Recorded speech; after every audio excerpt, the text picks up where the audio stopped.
You're listening to Ernestly Speaking, the only weekly podcast that covers friends, foes, and anything that goes. And now, for your badass host, Ernest Owens. And we're back for another episode of Ernestly Speaking with your host, Ernest Owens, myself. Well, we are towards the end of February. I mean, my goodness, Black History Month feels like it has come and gone already. It's like I was finally getting to the groove. And now, this is the last weekend. There were some highs and lows for sure. I mean, there were some really, promising, positive moments in Black history. I mean, Beyonce having broken records, the first ever Black woman to ever be number one on the country charts for a song like Texas Hold'em, which is really good, I must say. Listening to it, I get it. I'm really, it's a really good country song. The storytelling, the layers, the thematicness of it all. It's a banger. I got to give it to her. It's a banger. But then you had some lows, which we'll talk about later in this episode. There was a certain movie that came out, and we're gonna unpack that movie. But until we get there, some other moments in Black history that was really positive. This past week, February 21st, is the birthday of my debut book, The Case for Cancel Culture: How This Democratic Tool Works to Liberate Us All. It turned 1 years old this past week. And what a journey. I mean, just looking back at how this book has really had a moment that did not just, fade out the first month, but was a full year run of so many great experiences and, evolutions and everything else. I mean, this book was being taught at HBCU. I went on a 16-city tour, national tour. I had it be inspired by a food menu. I did a lot. It was momentous. And, we're going to keep the good vibes going, but I'm super excited about what's next because, I can talk a little bit more. I wanted my book to turn 1 before I started to talk about what was next, because it always annoyed me how, with artists, they'll drop an album, less than a year after their other album drops. Ariana Grande would do that. And even sometimes Rihanna to a certain extent. And I'm like, when you put so much work into a project, any project, whether it's a movie or an album or a book or something, you kind of want it to have its full-fledged experience. You want it to ride out. You want to give it all it's got. And so for me, I knew I was working on some other things and looking to some other experiences, but I wanted my first book to have its full run because of how much energy and time I put into it. And I knew that, you can't get that time back. So I really wanted to not focus on anything else, at least talking about it. Now, behind the scenes, I was working, but I didn't want anything I didn't want anything, I didn't want to talk about anything until this had a full year. So now it's had a full year and I can talk about, I'm in the early stages of working on my second book. And I have a new book agent, which I'm really excited about. Same agency, but a different agent. My previous agent, Stephanie Winter, who was awesome, she's going to another book agency. And now I had the option to either leave the agency I'm with and, go with her and look at other options. But I chose to stay at the agency I've been at. PS Literary Agency has been good to me. And I have the pleasure of working with a new agent who is one of the best in the business. Her name is Carly Waters, and she is a beast. I mean, she's been in the game much longer than Stephanie, but she has worked with some very big authors, and she's established some big contracts and things. And so, when you first start off in the book industry, if you're not, an A-lister or a celebrity, you don't get, the top tier agent. Now, you could get fortunate to go to a good agency, but you may not get the A-lister agent or the top agent when you first start, unless you're guaranteed, to be a smash hit.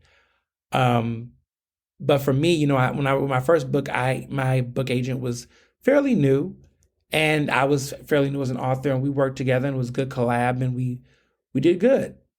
But with this second book, now that I have some successes under my belt and I've been able to prove what I can do, I wanted to take it up a notch, and I wanted to, really get the best of the best across the board. And that's what I'm really excited about the most. And Carly is phenomenal. And I'm looking forward to it. She gets me. She understands what I'm trying to do with this second book.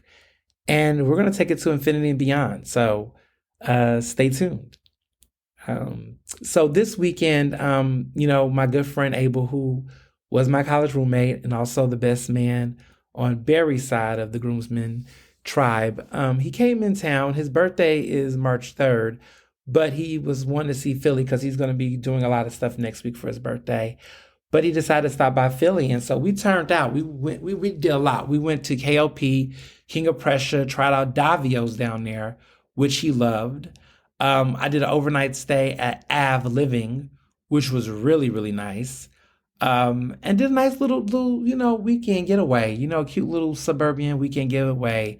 I also went to Marta Toronto's, I think it's called Marano's, which is in the Rivers Casino, and it's an Italian steakhouse. And I was surprised because Rivers Casino, we think Rivers Casino, you think, they got a Gino steak in there, which isn't the best ever, but you think of some quick little bites. You don't think of anything grand, but they got this nice ass steakhouse that's like crept in the cut, and it's its own spread, its own nice grand experience. It's really pretty. And what's funny is when you go inside, it's so spacious and so grand that you don't even think that you're in a casino. And that really surprised me the most, because I was like, wait a minute, this place really has a full-fledged steakhouse. Real nice cocktails, a full-fledged bar, luxurious seats. It has all of this, and it's not, you really don't know you're in a casino. I was really impressed by that. So that was really dope. And I had the pleasure of checking out my mentee, Jamil Q. Duncan. He has a new position. He works at the Mayor Park Administration. He is a manager of legislative affairs. And he was previously at Council Member Anthony Phillips' office, but now he's on the other side. And he was featured in Visions on 6ABC, which many years ago when I first started my PABJ presidency, I was featured in Visions. And so it's kind of full circle to see him feature in this cool way. And so I was really happy to see him on TV. He's really doing his thing. So I was really proud of him. Other things going on. So earlier this week, you saw a video reel, and I really don't do reels that often, but I saw a reel. There was a reel on my page promoting the Black Podcasters Academy, which is what PABJ is doing. And the Black Podcasters Academy was something that was on my mind since last year. There's been, as you all know, an interest in podcasting. And, there's been a lot of people out here trying to do podcasts, no shade. A lot of Black people, in our community, which, I'm all for us being in media, but not all media is the same. And so I told myself, how do I combat this issue of the middle-aged, bald dude that is on, yelling at the sky, promoting very sexist, homophobic tropes? How do I combat that in the podcast space? They're going to keep coming, those types of shows. But where are the journalists? Where are the professionals? Where are the people who have something to say and really, can change hearts and minds and elevate the conversation? And so this Black Podcast Academy, I worked on it, of course, through PABJ and with Radio Kesmet, who's been a strong supporter of everything that PABJ has been doing for a while. And I said, what would it look like if we joined forces to really train a new generation of Black journalists and media professionals to understand how to really do a good podcast, and who had some ideas that really needed to have the resources. And so We picked 10 people. We had an application process. We selected 10 incredible Black journalists and media professionals who had some really great ideas for podcasts they wanted to do. And we selected them, and they're going to go through a 5-course program. They're going to get trained on the ins and outs, engineering, producing, all marketing, all of the things that they would need to put on a really great podcast. And so that was really big to me. And so this opportunity is free for them. We received some great grant money to facilitate this program. And I'm looking forward to seeing what they're going to do. But I'm happy that I'm a part of that change, and this organization, Philadelphia Association of Black Journalists, is putting some walk behind the talk. It's so easy to just name the problems and just, rant about them. And I love talking about problems because, it educates people. But if there's things I can do with my own resources and with, community support and backing, that to me is important. And so the concept of this is going to be monumental. I hope that it inspires more people to, in their own communities, in their own spaces. There's other journalism associations, in Philadelphia, and across the country. And what I would like to see is more people creating the space to train folks to do meaningful podcasts.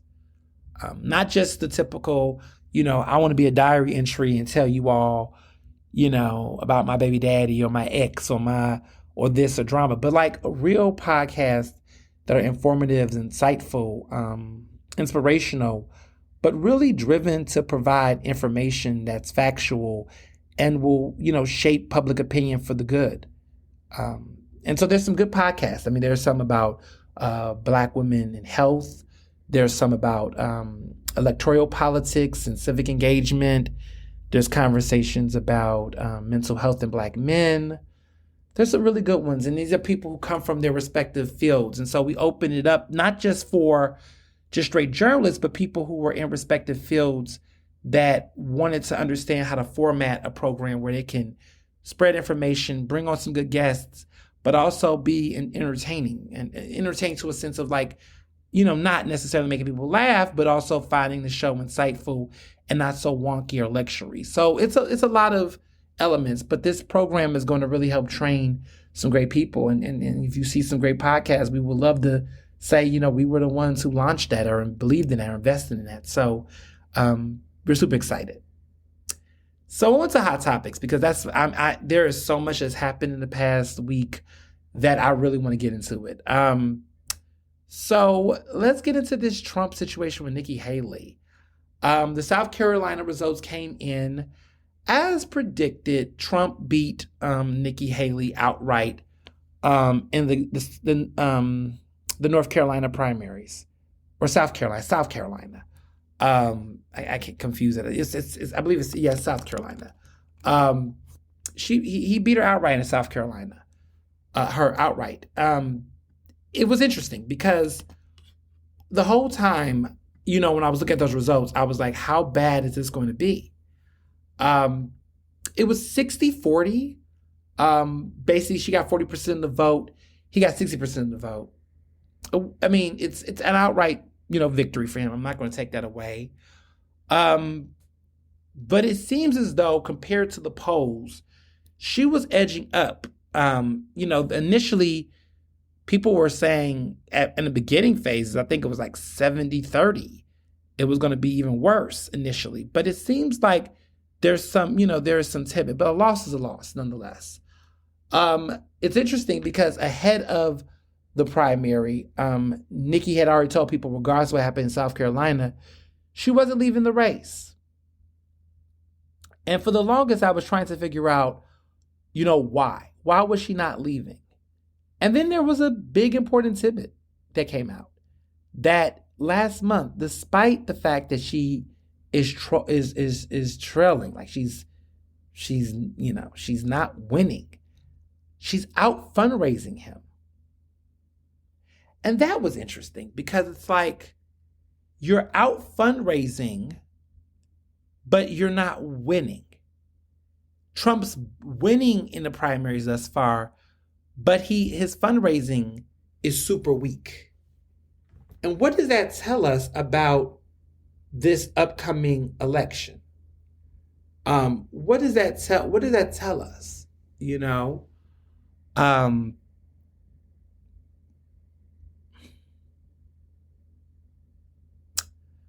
Nikki is Bernie Sanders. And I don't mean that as an insult this time around. Like, I remember how I felt when Bernie was running against Hillary and people were like, oh, hang it up, right? But this is different. I think she is trying to be the Bernie Sanders here. But there's just something different because of the fact that she has a reason to stay because the money has not dried up. See, when the money dries up and you're not doing good on the polls, then you leave. But for whatever reason, her staff, her team, everybody is still making money. Everybody's still getting paid. Everybody's still living good. They're kind of like, child, we riding this till the wheels fall off. I mean, if they can keep a job, they can keep a job. Why suspend the campaign if the money's still coming in? I mean, she wants to ride it out to the end and the money is still going. And it's weird because Trump's money isn't coming. He's losing momentum.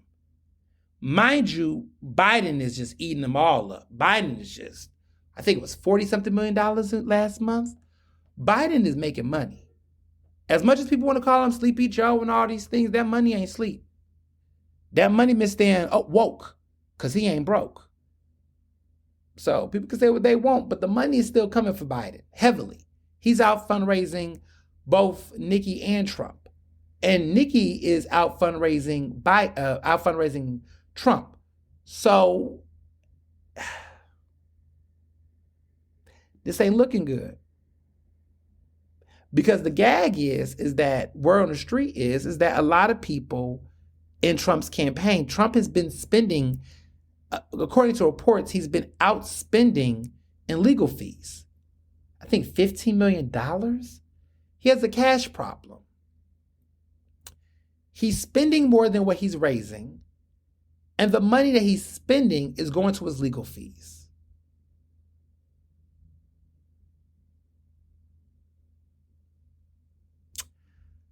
At some point, you got to start trying to figure out how long is this going to last? Because this man's in a deficit. How long is he going to keep on, finessing the party? Because they really are trying to get him to have they want to get the DNC chair, which they want to be his daughter-in-law.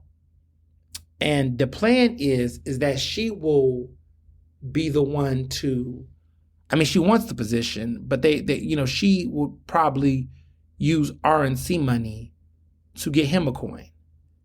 Not necessarily for his campaign, but for him to pay off these legal fees. The money is serious.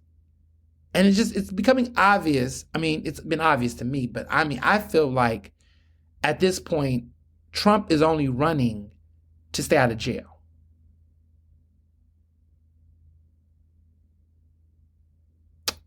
So, I'm just saying. Interesting enough, Trump has already began to make moves on his VP picks. Nikki Haley hasn't spoken about VP picks because she just is still trying to run her race and see a pathway to victory. How long it lasts, we don't know. But what's interesting is that Trump is already starting to talk about VP picks. He's entertained Tim Scott, which, by the way, where did Tim Scott's fiance go? He had this girlfriend or fiance, this white woman that he had brought around for a period of time, and then she kind of just disappeared. And while he's been really ass-kissing, Trump, we haven't really seen much of her. Did the check not clear? Was it just a temporary stunt? But I just noticed that we haven't seen her lately. And you would think that for someone that's trying to get this VP position, he would be more visible.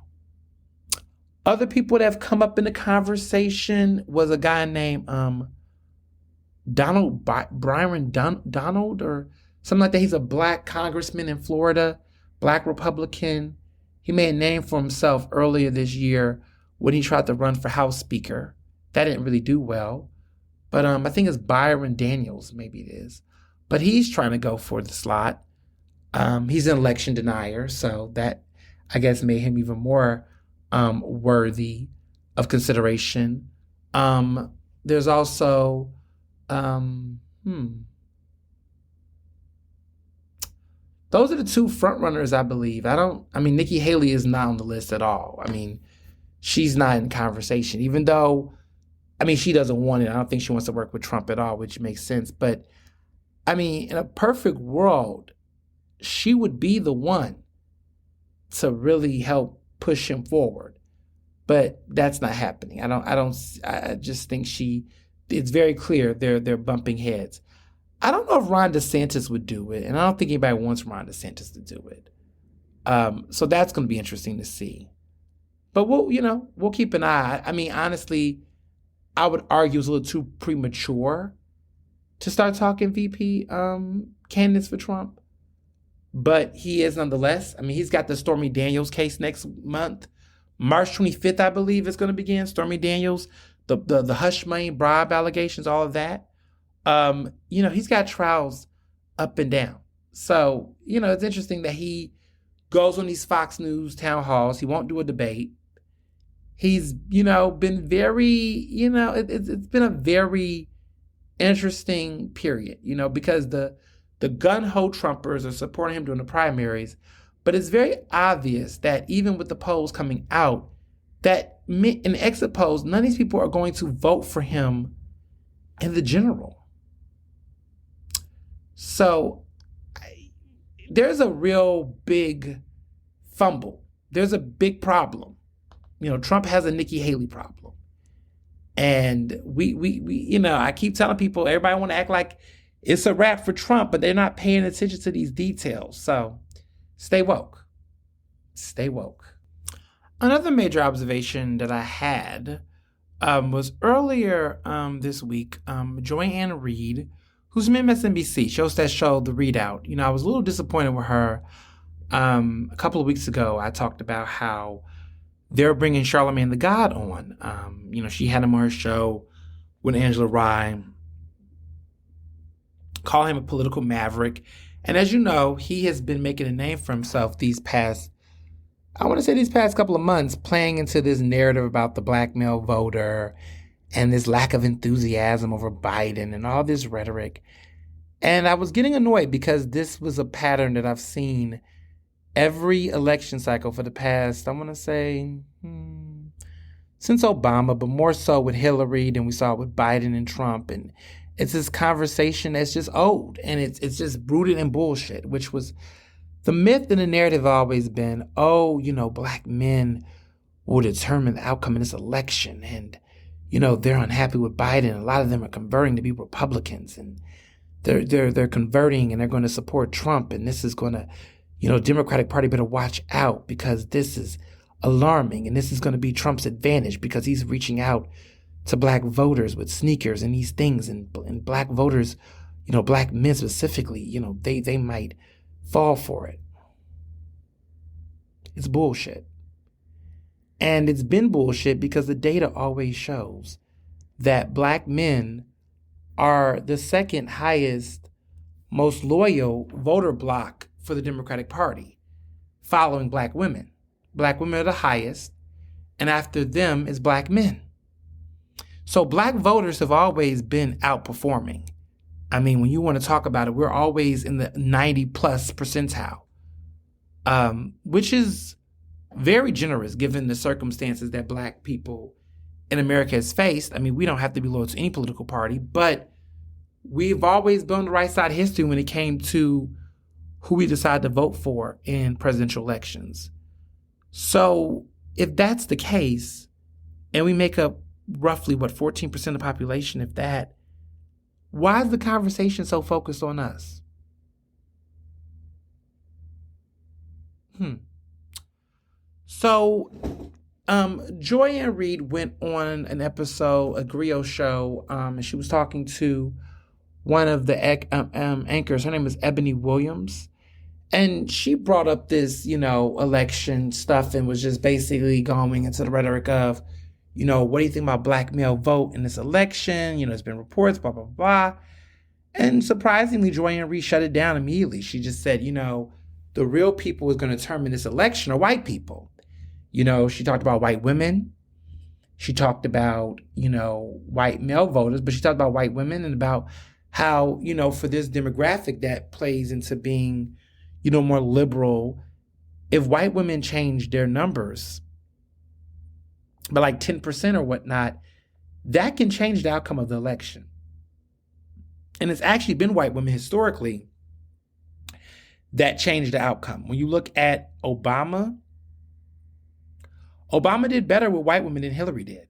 It was actually white women who voted the way they did that, surprisingly or not surprisingly, they voted more for Trump and actually hurt Hillary. And you would think that, a white woman being a presidential candidate would drive more white women to vote. They arguably went against their own interests and voted opposite. And that cost Hillary, in the electoral vote. So when you're seeing these numbers, so much of this conversation is on black men, and it's always fueling this disappointment and these narratives that try to, pile on. And yes, there are some issues with black cishet men in our community, but voting who to vote for is not one of them. And so it's really frustrating because there's these other conversations happening around black men, which are warranted conversations, but I feel like there's almost like this dog piling of, find any, if you think this way, then you could just add on more things, tack on more things to build this disgust and this disinterest in things. And as a journalist, it's frustrating because it's like, in some sense, there are real conversations that need to be had, but who black men are going to vote for is not one of them. Okay, there's a couple contrarians that want to get on their platform and talk about Trump, but they're just contrarians and outliers. And they get over-indexed too much in media that we ignore how many black men vote. Most black men that I know that are voting for Biden.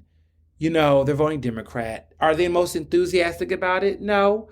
But does enthusiasm matter, or does going to the polls actually matter? So when black people show up to the polls, we far exceed expectations because we don't just vote for a candidate. Like, we're not hell-bent on a candidate. We vote for issues. We vote for our history. We vote for our legacy. We vote for understanding, our ancestors' fight to vote. Like, these are the things we understand. And so when white people try to tell black people why it's important for us to vote, mind your business. We know. We got it here. It's important for you all to understand. White people need to understand why they vote the way they do. Figure out why, Latinx voters struggle. I mean, let's be clear, Latino, Asian voters vote more Democrat than white people. But I would say if you look at these numbers of Latino voters, those numbers tend to be in this weird pendulum.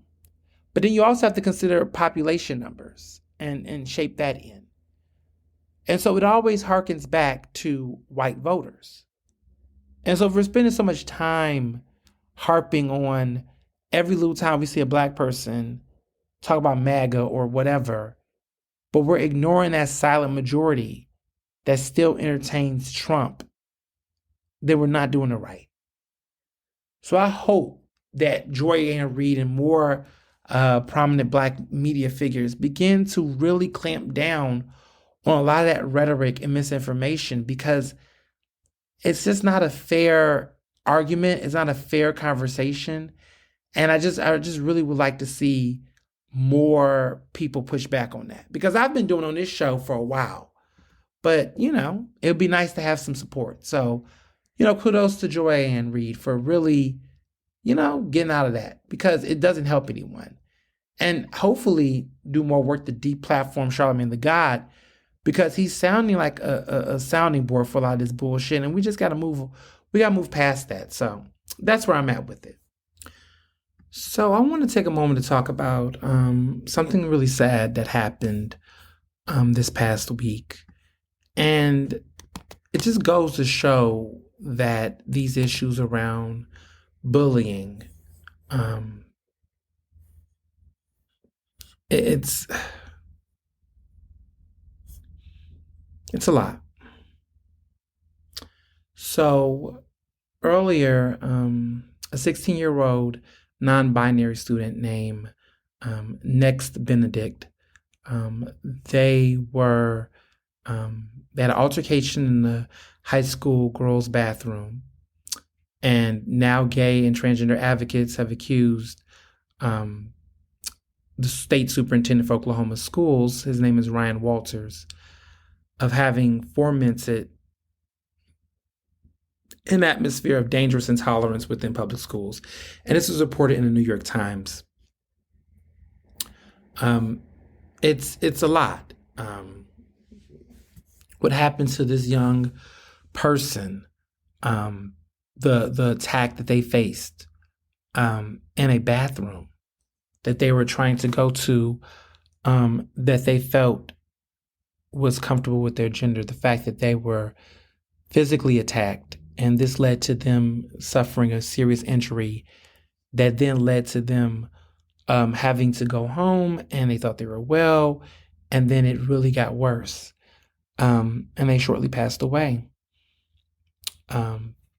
It's interesting because people are talking about the culture that led to this happening. And in the Oklahoma school district, he wants to say that the superintendent has claimed that radical leftists have created this narrative about the death of Nex, but said it hasn't been true. But the reality is that the chief of schools is defending this restrictive gender policy, that they still want to enforce these types of bathroom policies. And by doing that, and doing it in this religious argument, is only furthering more harm. And when people talk about, it's just jokes or it's just people's opinions, we're at a point where these are not just opinions. People are acting on their beliefs. They're actually,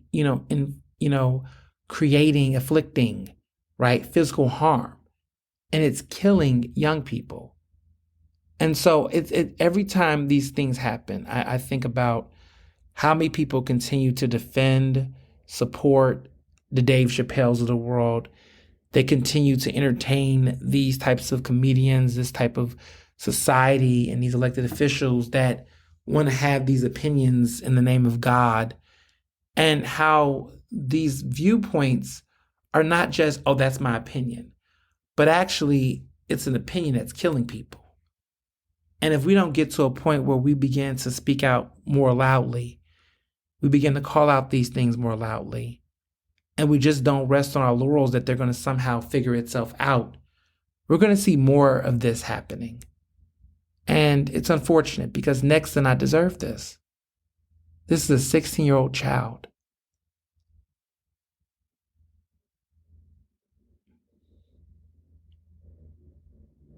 It's not a joke. It's not a joke. It's not funny. It's not a joke. And we have to really start to really push at our family, folks we know who just simply say, oh, that's how I feel. Yeah, but how you feel is encouraging policies that lead to people's death. Which makes me think about what's happening with abortion laws. There's now, in Alabama, IVF, in vitro fertilization. People, and they're saying embryos are now living human beings, and they're trying to restrict, the Supreme Court in Alabama is trying to restrict a woman's right to have IVF treatment. And now there are people across various states, conservative states, that are now stopping the state from having their embryos, that they're starting to ask for possession of them because of the fact that they don't know what's going to happen next. But see, for white women who were so much okay with, this idea around, repealing Roe v. Wade, this is now the next step. IVF is now the new conversation. So, okay, abortion is a topic, right? Abortion bans, national abortion bans. Now they're going to IVF. Okay, like it's the goalpost is moving, and even conservatives have been flip-flopping on their positions around this because they're kind of like, whoa. Trump is now trying to speak out against IVF because he didn't there's a two-sidedness to this. They didn't expect this will go this far, but then they actually encourage legislation that will control a woman's body all the way. And so you can't put a stop at this. If you start trying to repeal abortion, anything else can be up for grabs. And we're seeing this. We're seeing this happen in Alabama, but don't be surprised if it comes to Texas or Louisiana. But now conservatives are starting to get a little scared. Some conservatives are starting to say, okay, this is going too far. Trump is trying to speak out against it, but it's too late. The Republican Party has officially made itself the people that are against reproductive rights across the board, not just around abortion, but even around IVF. Like, this is now what they're doing. And I like I said, I can see maybe this might be the thing that wakes white women up to say, okay, enough's enough, because now even the idea of having a child in any type of format that's not, quote unquote, the traditional way could be taken away. And so this could be the wake up call. This could be the moment, the watershed moment, the smoking gun. So hopefully persuade people to say, you know what, this is going too far. We got to set shit back. So we'll see. So there's been a lot of people who've asked me about the Wendy Williams documentary. Where is Wendy Williams? Part 1 has just came out. And it's really sad. It's really sad to watch. However you feel about Wendy Williams and her very tumultuous career, it's complicated, right? This is a woman who made a living spreading rumors and gossip about people that we liked. Some was interesting and some wasn't. And in her later years now, she's suffering with some form of dementia, memory loss, all types of chronic illnesses. And watching this recent documentary, it was a lot. It felt exploitative to a certain extent. She's got a lot of people around her that's not her family, that's like responsible for her estate and her well-being. And you just know something's off, like, right? I mean, she's not well, and that's very clear. But even the way she's being handled isn't. And if anything, I hope the documentary is the same way we felt about, Free Britney, where that documentary woke the public up to some of the issues surrounding Britney's well-being.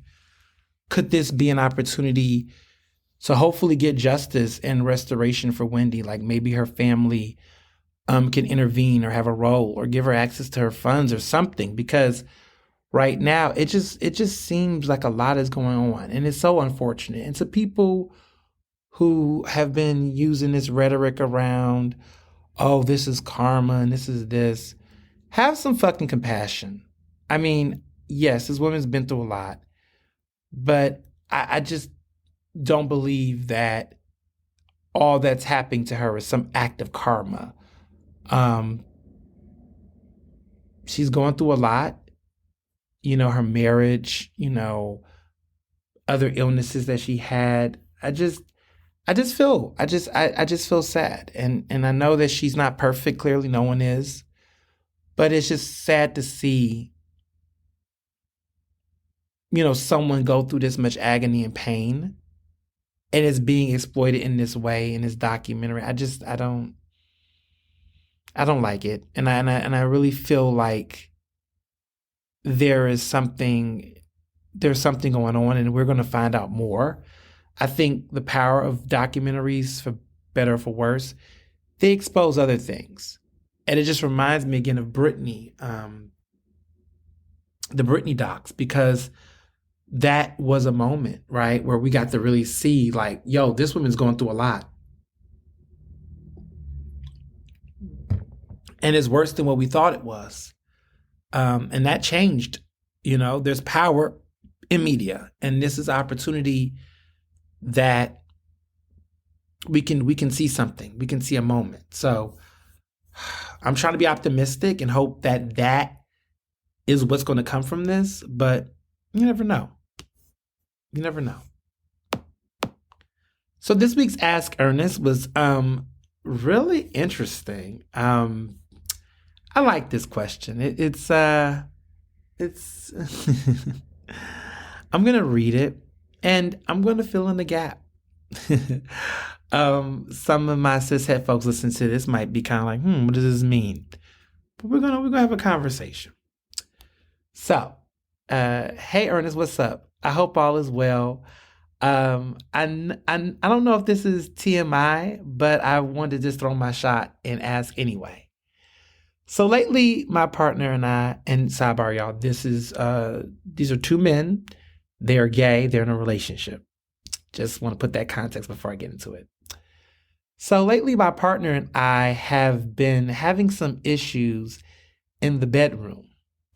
When we first dated, I was more of a submissive player in the bedroom. And that was what I was used to for many years. That was always how I got down. No pun intended. But lately, I've been wanting to be more assertive. And I've wanted to take a more dominant position. My partner is very strictly one way in the bedroom and has no interest in being in this type of role. I have found myself a little frustrated. We've been together for 5 years.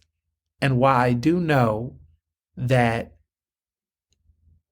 I was always one way, I really would like to try different roles. What shall I do? Help.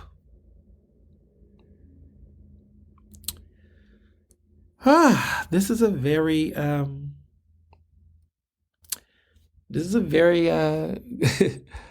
good question. For cishet people listening, this may not even be of relevance. Maybe you can find some connection to it in your own way. Maybe not. It's okay. But this show is Ernestly speaking, so it's a very diverse show.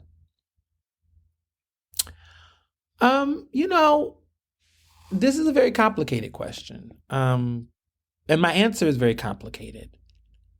I think sexual compatibility is important in a relationship. Whenever a relationship lacks sexual compatibility, it can often lead to other issues in the relationship. Infidelity being one of them.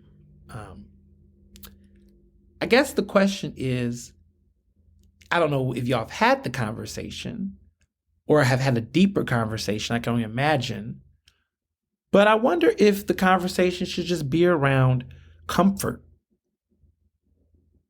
You have to admit that it might have been a surprise to be with someone for 5 years, going one way, and then wanting to, quote unquote, switch. I've never been in a position where, no pun intended, where I had one way for a while and then switched. I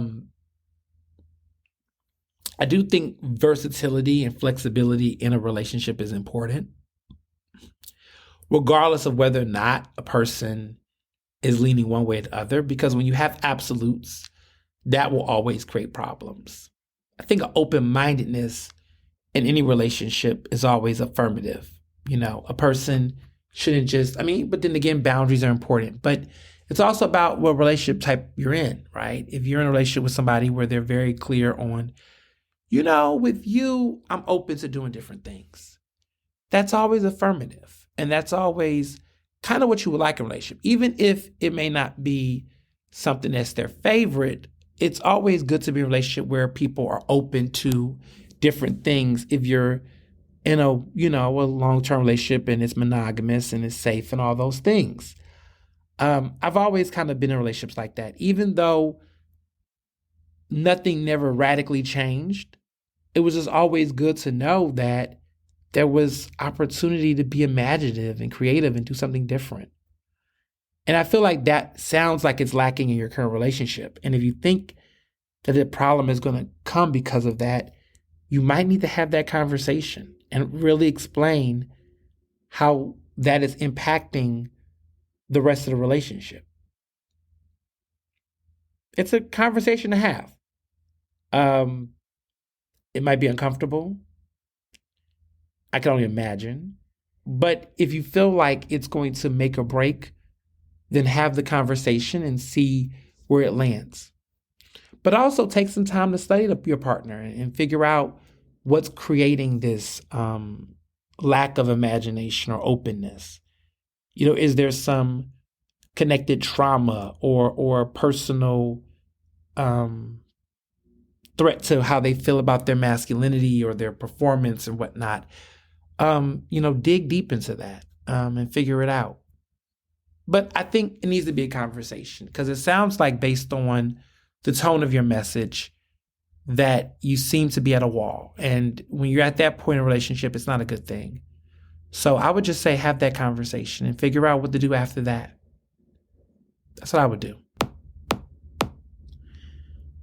So there was a movie that came out this weekend, directed, written, and produced by Tyler Perry, called Mea Culpa. And I've realized that when Tyler Perry likes to use these very dramatic names and titles and references, it's always a sign for the worse. Acrimony, right? He really wanted to use a very strong word. And when he goes in that direction, ruthless, movies, these types of titles, it's going to do more harm than good. So I watched this film. I saw it at Van Screener. And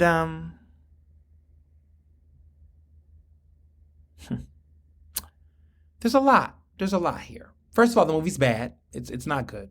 It's not good. But we knew that already. We should have expected. Anybody who's like, oh my God, I can't believe this movie was bad, it's wasting my time. I watch his films knowing they're going to be bad, and I always want to see how bad they can get. What's sad about this film is that it didn't have to be a bad film. There were moments of potential, but he left so many plot holes. And if he just had a better writer's studio, had a black woman as one of the screenwriters, had other people directing, the film could have been something.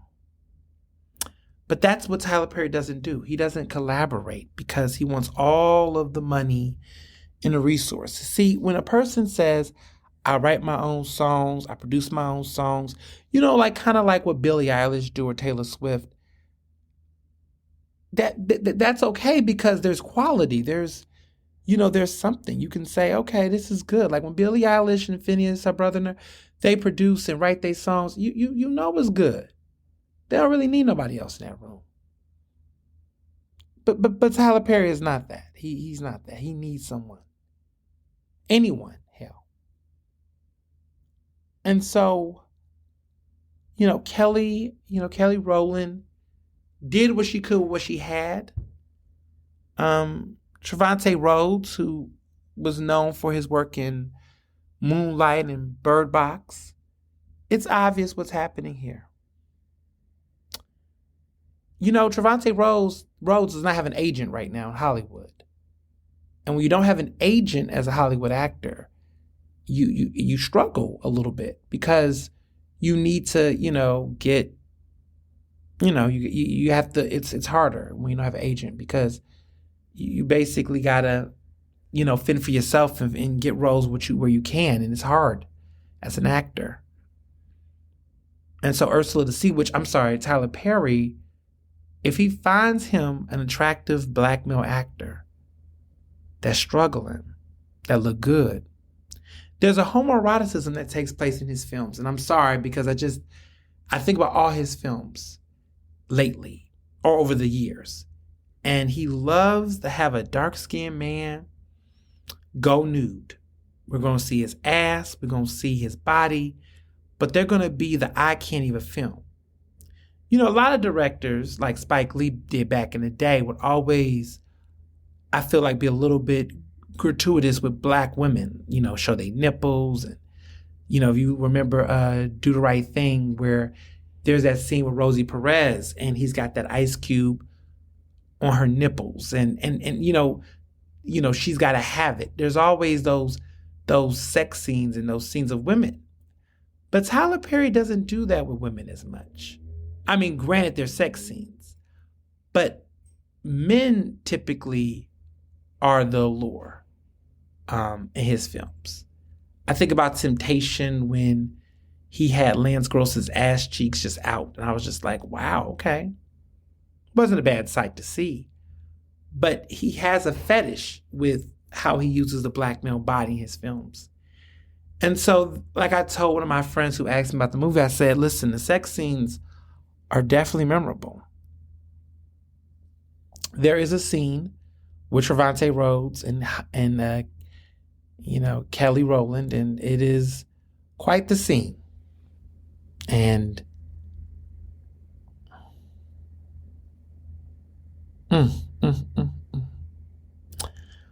But you realize very quickly that it's all style, no substance. The acting isn't fully developed. There's so many plot holes. Things don't make sense. Everything builds to the end, and at the end, you're just sitting there like, what the fuck? There's always these weird positions of dark-skinned women being very educated, light-skinned men being cute but not accomplished, tragic dark-skinned man. It's all of the colorism, stereotypes, fetishes, homoeroticism that just makes a modern-day Tyler Perry film. And at this point, I don't know what to say other than buckle your seatbelts. It's going to continue to be a bumpy ride. Because this man has signed more deals with Netflix. He's doing more of these trash-ass films. And we hate watch him. And the hate watch leads to the streams. And that's how he can boast that it's the #1 watch film on Netflix in North America. Guilty as charged.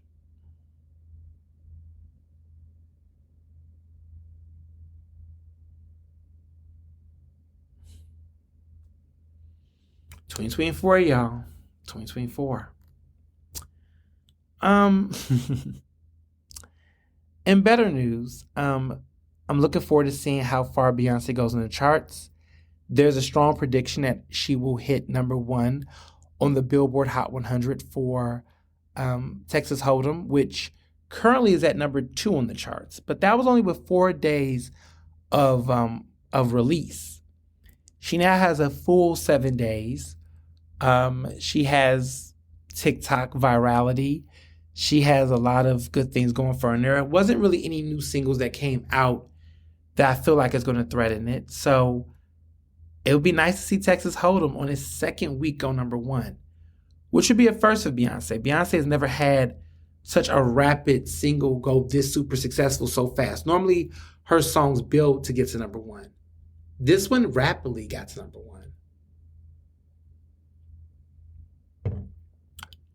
And without a music video, which is even more impressive, in my opinion. No music video, and she was still able to do this? Not bad. Not bad at all. We'll see. We'll see. I'm looking forward to seeing some of the new music that's coming out and what she's got going on. So, yeah, it looks like, we're getting to March. The new album's coming out in March, so I'm looking forward to that. But it's time. It's time. I'm ready for a new Beyonce album. You know, looking forward to a new Beyonce album. So I watched the SAG Awards. Um, Oscars is on, as you all know, it's going to be on March 10th. I think I know my predictions. I think I'm set on my predictions. I think I know how this is going to play out. I think Best Picture is going to go to Oppenheimer, which is on Peacock. If you have not seen it, it's on Peacock now. I think Best Actor is going to be Cillian Murphy in Oppenheimer, which I thought Paul Giamatti from The Holdovers might have a chance, but it's looking like it's going to be Cillian Murphy, which isn't a bad performance. I mean, he really killed it in Oppenheimer. Best Lead Actress, Lily Gladstone for Killers of the Flower Moon. I know there's some talk about Emma Stone in Poor Things, which is a great performance, and there is a possibility she could pull an upset. But I feel like the Academy wants to award the first ever Indigenous actress to win Best Lead Actress. And that would be Lily Gladstone. I mean, her performance in Killers of the Flower Moon is the highlight of that film. And I really think she has a strong chance of winning. So I'm going to put my bets on her. Best Supporting Actor, Robert Downey Jr. for Oppenheimer. This will be his first ever Oscar. Robert Downey Jr. He's been nominated multiple times in the past. He's a mainstream actor. A lot of people wanted him to get one. And I think this is it. I think he's a lock-in for sure. Best Supporting Actress, I thought it was going to be Danielle Brooks, but The Color Purple just didn't hit the zenith of award cycle. And so it is going to be Divine Joy Randolph for The Holdovers. She's literally won. She's from Germantown. She's from Philly. Stand up. She went to Temple. She's been nominated for a Tony in the past. I mean, this is her film. This is her big one. I really think she's going to pull it off. Best Original Song, I think Billie Eilish got it. She's going to get her second Oscar with Phineas for What Was I Made For for the Barbie film. Screenplay is going to be interesting. I don't know who's going to win Best Adapted Screenplay. I mean, it could be Barbie or it could be American Fiction. It looks like it's going in American Fiction's direction, but you can never know. I feel like if Barbie was in Best Original Screenplay, this would be different. But because they moved it to Best Adapted Screenplay, there's going to be some tough competition between that and American Fiction because people really do love American Fiction as a movie. I found it okay. But I could see Cord Jefferson, a black screenwriter, getting that win. But if that happens, I don't know what's going to happen with Greta Gerwig because she's never won an Oscar, and I feel like this is her best bet to win one right now. So we'll see. But as far as TV goes, Truman and the Swans, or Capote, I think it's Capote and the Swans. I keep calling it Truman and the Swans. Capote and the Swans is so damn good. I keep telling y'all, it's on FX. If you have not watched it, please watch it. I think it's down to its last 2 episodes in this miniseries. I think it's 8 episodes total. I think this upcoming week is episode 7, and we have 8, which is the finale. But it's so good. Like, watching it feels like a treat. Each episode has its own twist. I'm really thoroughly enjoying it. I'm enjoying it more than I thought I was. But I highly recommend it if you're looking for escape on television. But speaking of escape, shout out to Abbott Elementary. I don't know what's going on with season 3, but the writer's room has been on fire. Everyone is bringing their A game. This latest episode that was based on drugs, I think it's called Smoking or Drugs. I forget what it's called, but this is probably one of their all-time greats. Such a simple topic, but the way that they expanded on this and they carried this out is wildly impressive. The performances are illuminating. It's great work. And I love what they did with Janine's character this season. Taking her out the classroom, but keeping her in the classroom, the cameo appearances. There was a white influencer who made a cameo appearance on this week's episode. And there were a lot of initial pushback of people saying, well, why this influencer? But when I watched this episode, this particular influencer, she was perfect for playing the substitute teacher from hell. Like, she her personality, it was a perfect fit. It was great casting. And this is one of those shows where you might think you know what's better for the show until you watch the episode and you're like, wow, they did it better than what I could have thought. So Abbott is on a train. I love The Bear. The Bear is great, but let's be honest, The Bear should not be in a comedy category. Right now with Succession out, it's finished this season. Drama is a little dry. They should move The Bear to drama and take up all the words they want in those categories. And then let Abbott stick in comedy and get Abbott all its wins, because Abbott is a true comedy. The Bear is drama. There's some dark humor to it, but like you could say that about Succession. Like Succession was funny, but it was like black comedy, but it was more of a drama. And that's how I feel about The Bear. The Bear is very intense. It's very soaky. There's some real serious moments, and that really is what drives the plot. It's not a comedy. It's not sitcom-y. None of those elements. And I just really wish that it would go in drama so that we can really give a real comedy the award. So that's my thoughts on that. So as far as the rest of this week goes, I'm taking it easy. This is my last, this is the finale of Black History Month. I got a couple of speaking engagements, a couple of things coming up at the Wazoo, getting ready for March. The first week of March, my students are on spring break, so they are so happy because I got a little bit of a spring break. I don't got to teach next week, which I'm going to take advantage of. When I don't got to teach, it's just I get a little freedom in my schedule. That feels good. So spring break is coming up soon, so I'm getting ready for that. Got a lot of other things on the horizon that I cannot share yet, but I'm making it do what it do, and I'm looking forward to this grand finale of Black History Month and seeing what March is about to happen, because March Madness is real in more ways than one. But as always, be well and be best. Ernestly Speaking is recorded in Philadelphia, Pennsylvania, and can be found on Apple Podcasts, Google Podcasts. To stay up to date with the latest on the show, follow me on Facebook, Twitter, and Instagram at Mr. Ernest Owens. Use the hashtag Ernestly Speaking to tell me what you thought about this episode, and check out my website at ernestowens.com.